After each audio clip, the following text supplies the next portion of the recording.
Today, I should have been in Chicago speaking to a group called the Heartland Institute's Climate Conference. But because we have votes this afternoon, I wasn't able to do it. I didn't want to miss these votes. I want to thank my former staffer, Mark Morano, who will be speaking at the event for his efforts in exposing global warming alarmism. And by the way, that event, the Heartland Institute, is kind of interesting. This right now, it's my understanding, is the 4th International Conference on Climate Change.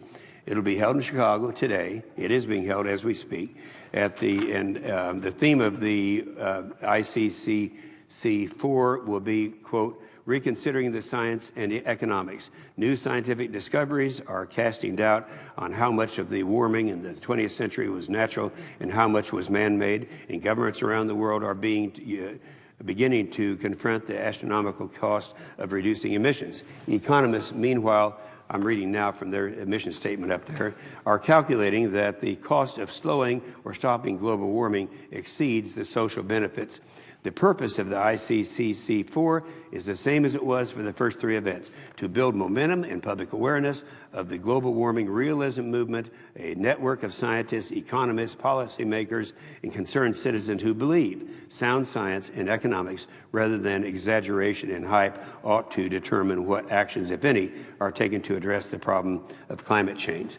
They do not all agree on the causes and the extent, but it's kind of interesting because one of the attendees there just came out. I just read this, and I have it in front of me now. It's a geologist who is a very prominent United States geologist who is urging the world to forget about global warming because global cooling has already begun. The geologist, Dr. Don Easterbrook's warning came in the form of a new scientific paper he presented to the 4th International Conference on Climate Change in Chicago. That's today. Dr. Easterbrook is an emeritus professor at Western Washington University who has authored 8 books and 150 journal publications, and his full resume is here.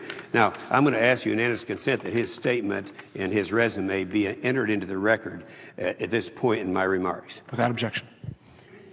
So today the event is taking place, and on his website, climatedepot.com, we highlight some of the details of what we just entered into the record.